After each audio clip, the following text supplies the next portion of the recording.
These girls love the boy, they love the boy. These girls love the boy. These girls love the boy, they love the boy. These girls love the boy. These girls love the boy. Hey, what's up YouTube family? It's your boy Mark, and I'm back with another video. In today's video, I want to discuss about how I was abandoned by my mother. As you can see, or as you know from my introduction video, I mentioned how I grew up in the New York State foster care system. Basically, I'm from New York, so I've lived in the Bronx, I've lived in Queens, and I also lived in Buffalo, New York. I bounced around about 7 times to 7 different foster homes between the two boroughs in Buffalo, which is another city in New York State. And for this video, I want to talk about how I was abandoned by my mom at 2 months old before I moved with my great-grandmother, who's from Louisiana. And I stayed with her until like I was about 11 years old, and then I reconnected with my mom, stayed with her for about like a year, and then I went to my aunt, which was my mom's sister, and I stayed with her for about like a couple of months, and then I wound up going into the foster care system. I entered the foster care system roughly at around like 11 or 12 years old, and then I exited out of the foster care system at 21.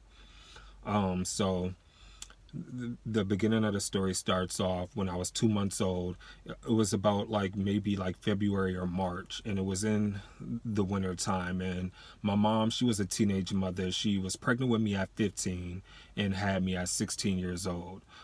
So she left me by an open window and abandoned me, and went to this party where there was like drugs and alcohol, and just straight up like abandoned me because she didn't really want to be a mother at that point in time. And plus my dad, he was absent because he was a real big drug dealer within high school. All the women wanted him during that time period in high school. So he was like, I guess you could say, a player. So every girl wanted him within high school. So she had to deal with those issues. And then also my mom was on drugs because when she was 4 years old, she actually discovered my grandmother, which was her mother, dead on the living room floor. So I think that kind of had a hand in why she turned to drugs and alcohol.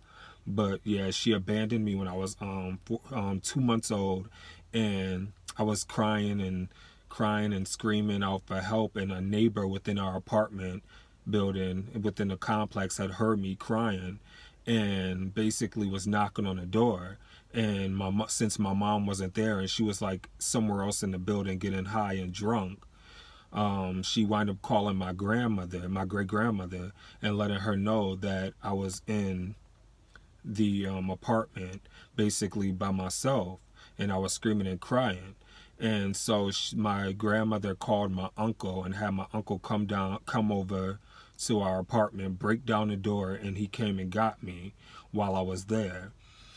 And while I was, when I went to my grandmother's house, I was like very ill, very sick. I was like throwing up constantly. Like even when they were trying to give me bottles and milk, I was very hypothermic. So they had to rush me to the emergency room.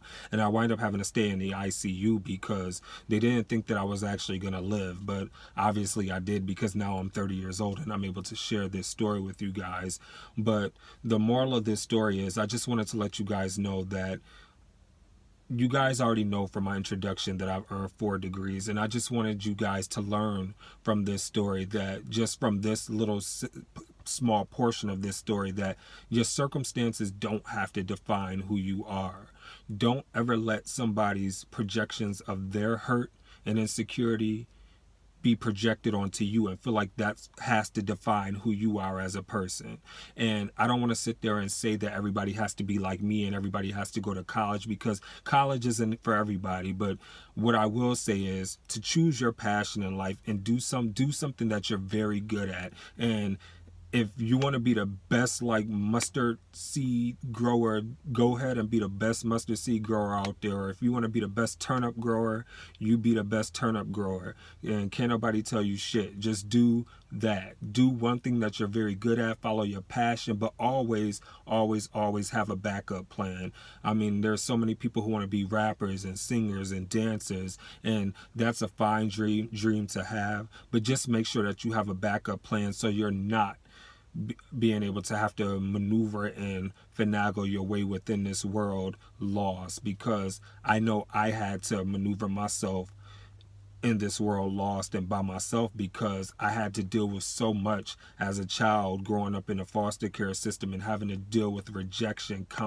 countless times of being rejected and going to court hearings and hearing my mom say, no, I don't want him, no, I don't want him, and her wanting to still sit there and pick drugs, alcohol, and prostitution over being a mother and being a son, being a mother to her son. And that really hurt, and it took a real long time for me to get to the place that I am now, to let me know that those circumstances don't have to define who I am as a person. That I don't have to sit there and let her circumstances be my circumstances, because when her circumstances become my circumstances will be my future kids' circumstances. And I don't want to have that repeat cycle go on, because that's all it is. It's a repeat cycle. And anybody who knows this, if you're watching, if you've been in the foster care system, or if you know somebody who was in the foster care system, or if you just dealt with rejection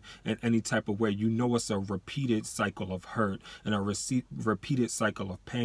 And you just want to get out of that repeated cycle of pain and that repeated cycle of hurt, and just you want to do something with your life, and you want to be greater, and you want to do good, but something always pulls you back to that negative space. And I'm just here to let you know that you don't have to let that negative space take over who you are as a person.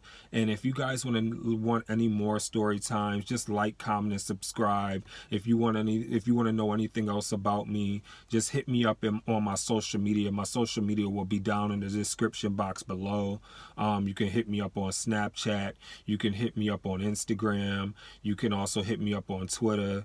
And you know what? I'll also leave my email address too, so you guys can email me personal questions, and then I'll sit there and make videos. Like I said, I want this channel to be reflective of not only myself but you guys as well, because I want us to be a family and learn from each other and foster good relationships, so we can become positive people within this world, so we don't have to spew negative energy and that negative hate, because there's so much hatred out there, and so many people, and life is too short. So many people are dying for no damn reason. So with that being said, I'm just going to end the video right here. And if you guys want to like, comment, and subscribe, please do so. And please join this wave with me and help support my channel, help it grow, help share it, do whatever. Like, comment, and subscribe. This is your boy Mark. I'm signing off. Deuces. I'm out.